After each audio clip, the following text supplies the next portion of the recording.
Perilaku hidup bersih dan sehat atau PHBS di sekolah. Apa itu PHBS di sekolah?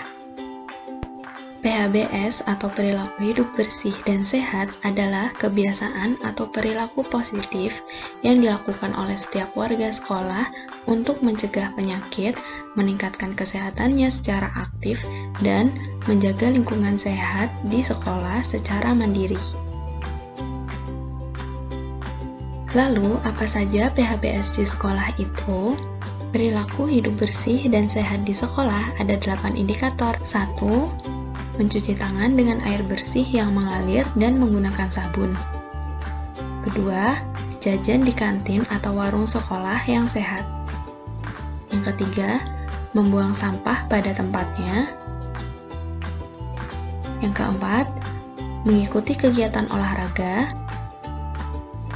Yang kelima, menimbang berat badan dan mengukur tinggi badan setiap bulan. Yang keenam, membebaskan diri dari asap rokok. Yang ketujuh, memberantas jentik-jentik nyamuk. Yang kedelapan, buang air kecil dan air besar di jamban yang sehat. Langsung saja kita simak indikator yang pertama, yaitu mencuci tangan dengan air bersih yang mengalir dan menggunakan sabun. Nah, teman-teman sudah tahu belum bagaimana cara mencuci tangan dengan baik dan benar?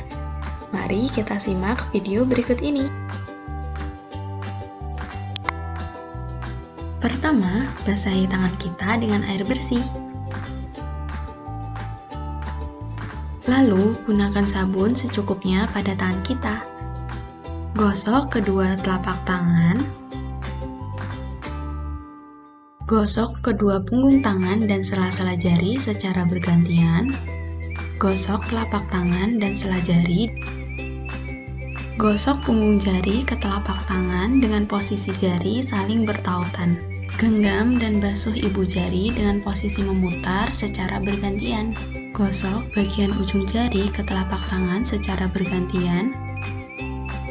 Bilas tangan yang bersabun dengan air bersih yang mengalir. Matikan keran air dengan menggunakan siku atau lap bersih, lalu keringkan tangan dengan tisu atau lap bersih. Mudah bukan cara mencuci tangan dengan baik dan benar?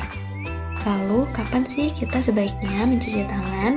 Sebaiknya kita mencuci tangan sebelum dan sesudah makan, setelah buang air besar dan air kecil, setiap kali tangan kita kotor, setelah batuk atau bersin, setelah menyentuh sampah, dan setelah menyentuh permukaan benda yang kotor.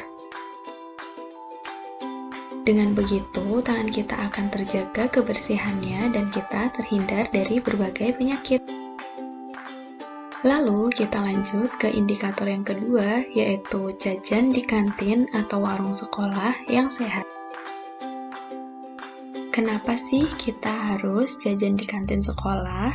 Yang pertama, karena lebih terjaga kebersihan dan keamanannya. Yang kedua, guru kita juga mengawasi makanan dan minuman yang dijual di kantin loh.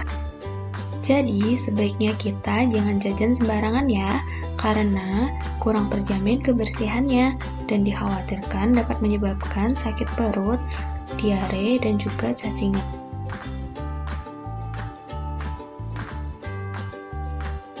Lanjut ke indikator yang ketiga, yaitu membuang sampah pada tempatnya. Kenapa sih kita harus membuang sampah pada tempatnya?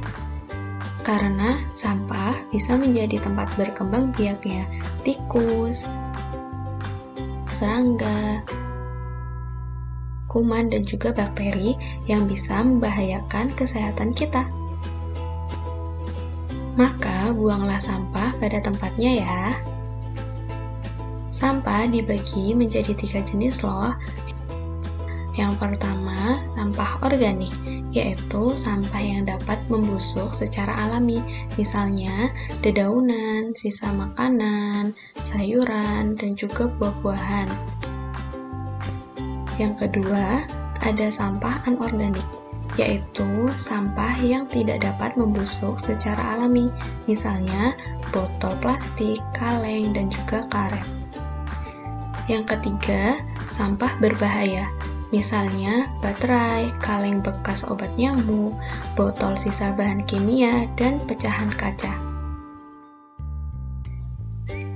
Lanjut ke indikator yang keempat, yaitu mengikuti kegiatan olahraga. Olahraga secara rutin memiliki banyak manfaat. Beberapa di antaranya yaitu tubuh selalu bugar, berat badan terkendali, otot dan tulang lebih kuat, daya tahan tubuh meningkat, dan terhindar dari berbagai penyakit.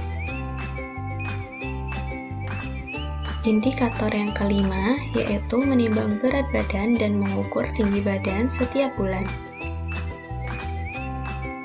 Tujuan menimbang berat badan dan mengukur tinggi badan adalah untuk mengetahui pertumbuhan dan perkembangan badan, lalu untuk mengetahui status gizi kita.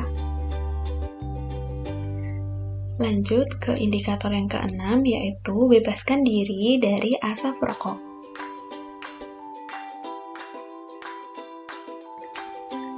Tahukah kamu, rokok mengandung 4.000 bahan kimia dan 43 senyawa yang dapat menyebabkan kanker.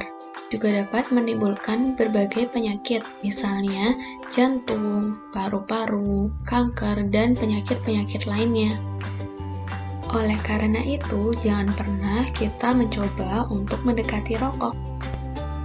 Selanjutnya, indikator yang ketujuh, yaitu memberantas jentik nyamuk. Mengapa jentik nyamuk harus diberantas? Karena jentik nyamuk tersebut dapat berkembang menjadi nyamuk dewasa yang menularkan berbagai penyakit, misalnya demam berdarah, penyakit kaki gajah, dan malaria. Mari kita berantas jentik nyamuk dengan cara 3M, yaitu menguras dan menyikat dinding tempat penampungan air paling tidak 1 kali dalam seminggu, menutup rapat tempat penampungan air, dan mengubur, mengumpulkan, memanfaatkan, atau menyingkirkan barang-barang bekas yang dapat menampung air hujan seperti kaleng bekas, plastik bekas, dan lain-lain. Indikator yang terakhir yaitu buang air kecil dan air besar di jamban yang sehat. Ciri-ciri jamban yang sehat yaitu 1. Jaraknya minimal 10 meter dari sumber air minum. 2. Tidak berbau. 3. Mudah dibersihkan. 4. Dilengkapi dinding dan atap pelindung. 5. Penerangan dan ventilasi cukup. Itu tadi adalah 8 indikator perilaku hidup bersih dan sehat yang dikutip dari Kementerian Kesehatan Republik Indonesia. Semoga dapat bermanfaat bagi kita semua. Terima kasih.